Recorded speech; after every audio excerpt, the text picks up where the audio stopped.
막 소장하고 이런 꼴동품들 있잖아요. 그런 거는 도대체 어떤 것들을 그렇게 소장을 하는가요? 자기들은 이제 네. 양반들만 옛날에 썼다라고 네네네. 이렇게 나오는데 양반들을 쓰는 자기들은 벌써 뭔가 좀 포스가 틀리다고 봐야 되겠죠. 이게 작품이 이렇게 섬세성가 아니면 거기에 예술성이 많이 들어가 있는 거죠. 그걸 보고 이제 이게 그래. 양반작이다. 값어치고 예. 이걸 하는구나. 쌍놈작이다. 그 뭐 구체적으로 좀 그런 걸 만들어 보셨어요?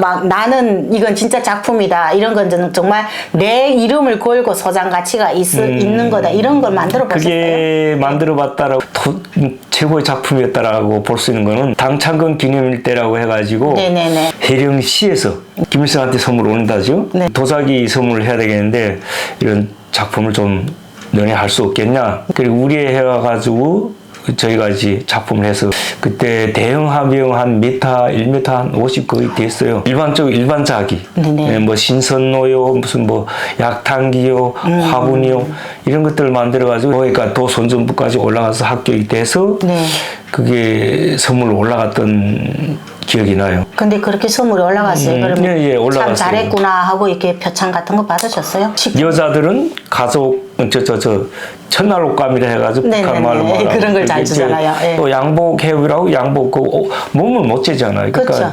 양복감을 그걸 주고 선물로 이런 거 주세요. 사탕 과자 주고 아이고. 뭐 그런 거죠 뭐.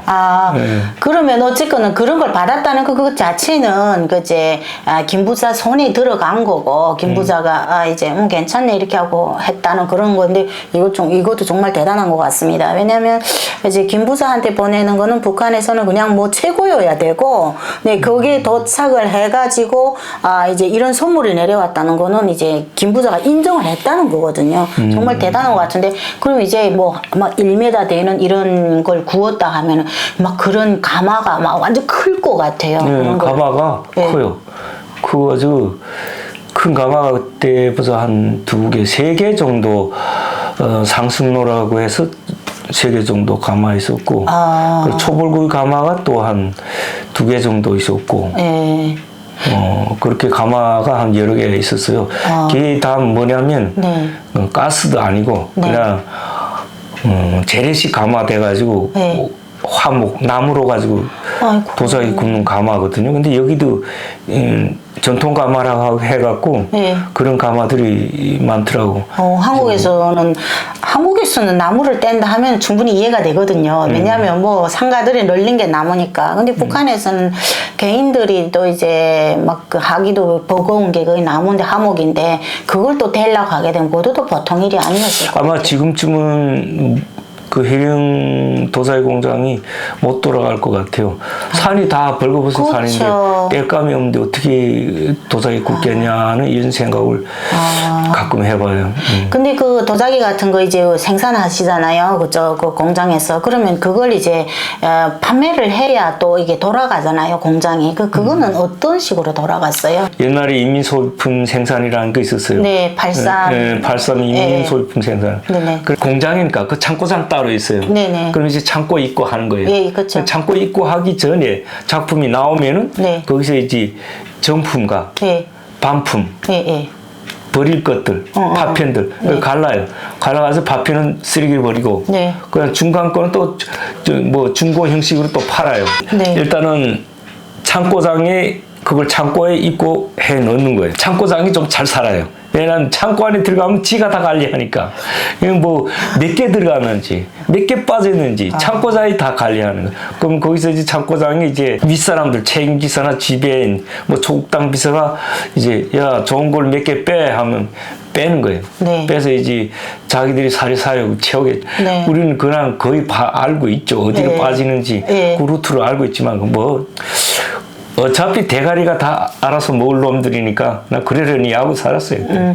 근데 내가 알고 싶은 거는 이제 북한이라는 거는 이제 자기 도자기라든가 이런 거 가지고 이제 경쟁력이 없잖아요. 왜냐면 먹고 살기가 힘드니까. 아니 그게 경쟁력이 있었어요. 왜냐면 진짜요? 왜냐면 이제 창고에 입고 한 거를 갖다 이제 공장 기업소나 개인들이 와서 거의 사가는데 그때는 판매 가장이 또 따로 있어요. 예. 판매 지도원이. 예. 그럼 판매 지도원한테 이제 사람들이 와서 뭐 김치통 몇 개, 뭐 무슨 국사발, 밥사발, 뭘 어떤 걸 뭐 몇 개, 단지 몇 개, 항아리 몇 개, 쌀통 몇 개 이렇게 해서 이제 사가는데 네. 그게 이제 판매 지도원이 이제 그거를 결제하고 팔고 전표 떼주고 이런 거 다 해요. 네네네.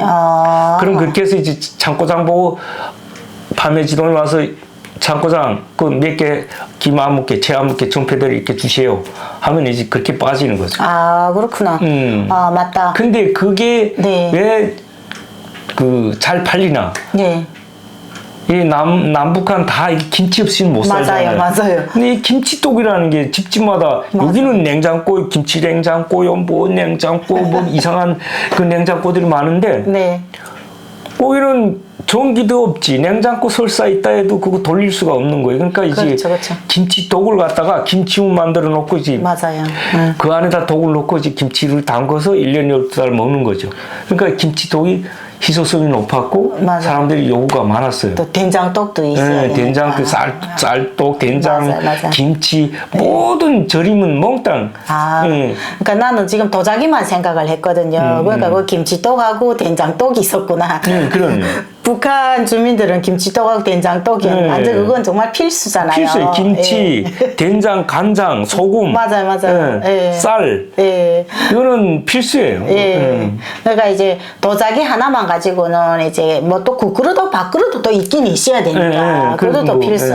그러고 나고 따지고 보니까 정말 북한 주민들한테 이제 필수 그런 직종은 맞기는 맞는데 그럼 그게 이제 개인적으로 이렇게 나가고 이제 직장 내에서는 그 뭐 해령 도자기 공장이 이제 어떤 어느 만큼 이제 국가에서 생산 지표 같은 게 뭐 떨어져 가지고 그걸 이제 그 국가가 이제 어느 만큼 또 가져간다 이런 게 있을 것 같은데 그거는 어떻게 국가가 가져간다고 돼 있지만 거의 보면은 뭐 그 시당에서 몇 개, 뭐 행정위원회에서 몇 개 그런 식으로 크게 빠지고 뭐 식당들에서 가져가고 네네. 그리고 좀 힘 있는 뭐 가정들에서 와서 가져가고 그런 식으로 빠지더라고. 그러면 그쪽에서 살 때 이제 생활 같은 건 어떠셨어요? 북한 하게 되면 다 어렵고 힘들고 배고프고 이렇게 살았다라고 하게 되면 또 상철 씨는 어느 정도였는지.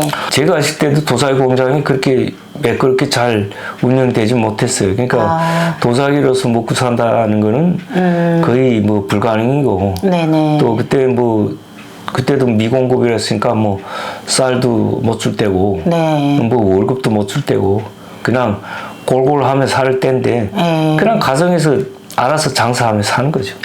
이제 아내분이 이렇게 장사를. 아니 그 사람만 장사하는 게 아니라 서로 같이 협력해서 장사해야 되지. 그렇죠. 그렇게 협력에 사는 집안은 그나마도 이제 뭐 배부른 생활을 못 하더라도 이제 배 벌지는 않고 살잖아요.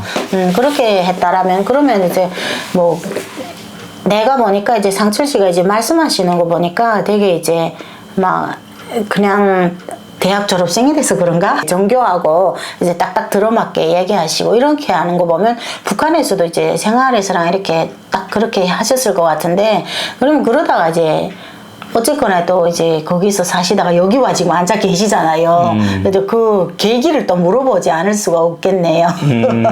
그 계기라는 게 제가 지금 말씀드리지만 그 북한에서 좀 그런 방송을 많이 들었어요 처음에. 그 뭐 중국 채널로 다 넘어오잖아. 해령이 이제 국경이잖아요.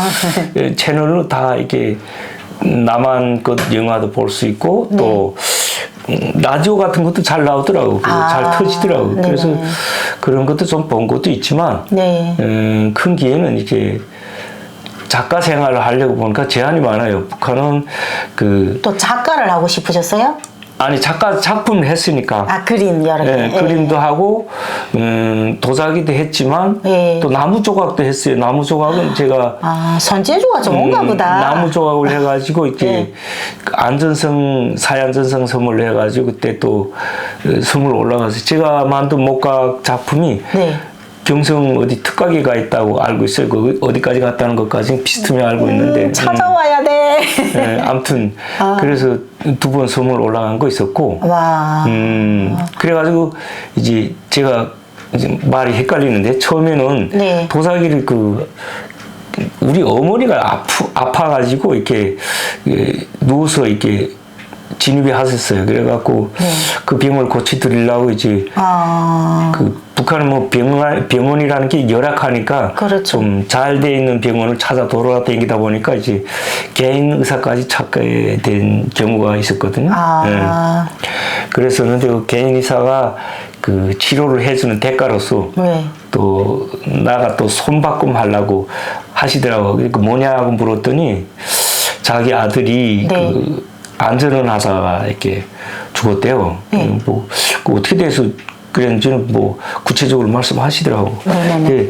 그 아들 자체가 그 자기 우수를 이렇게 넘겨주려고 했던 가장 똑똑한 아들이었다. 아끼던 아들이었는데. 의술을요? 예. 아버지 우수를 넘겨주려고 기술을 배워주려고 했는데 그 아들이 죽었다. 그래서 이제 사진을 보면서 그 아들에 대한 생각을 계속 하시더라고. 네. 대신 조각하신다니까 물어보는데 조각할 수 없겠냐 나보고 물어보는 거야. 아들을. 예. 그래 분명히 할 수 있다고. 사진들이랑 다 보면 일면으로 돼 있잖아요. 그렇죠. 그 뭐 사람을 다 하려면 등짝도 봐야 되고 그렇죠. 옆모습도 봐야 되고 다 봐야 되는데 그러면 사진 찍은 거밖에 없다니까 일면으로 앞면밖에 없으니까 아무튼 나머지 문제는 내가 상상으로 만들어야 되니까 그런 걸 일단은 만드는 적이 있었는데 네. 그 작품이라기보다는 그 조각을 네. 그 반신상을 했는데 1대1로 했었거든요. 근데 누군가가 또 그걸 갖다가 당에다가 좀 고사질한 거예요. 왜요? 반신상을 했다라는 걸 내가. 그거 안 되는 거예요? 저도 그렇게 생각을 한 거예요. 그렇죠. 이게 반신상인데 내가 무슨 뭐 한국 사람 한 것도 아니고. 그렇죠. 미국 사람 한 것도 아니고. 죽은 사람이. 일본 사람도 아니고. 그러게요. 북한 사람이면서 그것도 안전원이었어요. 안전원복 입은 대로 그대로 형상했는데. 네네. 그걸 누군가가 이렇게 좁당에다 이제 고해 바친 거죠. 네네네. 좁당에서 한번 오라 해서 찾아가니까 뭘 반신상 했다며 하는 거예요. 그럼 무슨 소리 하는가? 반신상을 너 조각상에 이렇게 한 거 있냐고. 네. 그럼 있다고요. 그런데 이 자식 봐라 이게 무슨 소리 하는 게야 이게 유일사상체에 걸려서 어째 뭐 죽지 못해 하는 소린가? 그럼 뭔 소리냐고 했더니. 위대한 수령하고 지도자 종지밖에 반신상을 할 수 없는데 네가 감히 어떻게 일반인을 반신상 했냐. 진짜요? 나 진짜 처음 듣는 소리다. 그래가지고 아마 제가 한 1년 동안 거의 네. 그 북한은 1년이면 생활총 하잖아요. 네네. 예. 두들겨 맞았어요? 1년 동안 거의 계속 비판 무대 서고 좀 그런 사연이 안 좋은 사연이 있었어요. 모르겠어요. 지금도 그런 식으로 가는지 모르겠는데 네. 아무튼 그래서 제가 그 반신상해서 혼난 일이 있어요. 그거. 진짜 별일이 다 있다 진짜. 와 세상에. 큰일 날 뻔했지. 그 잘못 걸려들면 진짜. 근데 그게 그래도 이제 죽은 사람이고 안전원이었으니까 그나마 조금 낫지 않았을까? 나도 그렇게 생각을 하고 시작한 거였지. 그러게요. 뭐 일반인 아무 사람나 그냥 해달라 하면은 누군지 모르고 이게 해주긴 좀 꺼림칙한데 그냥 안전원이고. 그렇죠. 그것도 안전원복 입은 걸 했다면서요. 그러니까 괜찮겠다라고 생각을 했는데 또 그게 아니더라고. 그런 게 있구나. 그래서 이게 예술 작품 하기에는 좀 이게 작가로서 생활하기에는 좀 무섭구나. 제약이 많구나. 그래서 사실 도자기를 그래서 중국으로 가서 하려고 했다가 사실 공부 다 가지고 중국 가서 하려고 중국 사람들하고 연결해갖고 네. 중국 가서 도자기를 하려고 사실 했었어요. 예. 그랬다가 또 중국 가면 그 불법 체류잖아요. 그렇죠. 또 언제 불법 체류니까 또 언제 잡혀 나갈지도 모르고 그럼 또 뭐 도자기 만들다가 다 버리고 잡혀 나가면 그 뭔 신세 되는 거예요. 그렇죠. 생각하다가 어떻게 한국 해까지 해갖고 한국에 왔고 탄압을 받는 거 알고는 있긴 했지만 별 오만 때만 거 다 탄압을 하네요. 그러니까 이제 우리 북한식으로 하게 되면 기술자거든요. 여기서 그 기술자라는 드라마를 보니까 무슨 뭐 도둑질하고 훔치고 막 이런 도둑 집단을 기술자라고 하는데, 북한에서는 이렇게 이제 재주를 가지고 있는 사람들을 보통 기술자라고 이렇게 평가하는데, 기술자들도 정말 이렇게 탄압이 많았구나 이런 생각을 해보게 되는 것 같아요.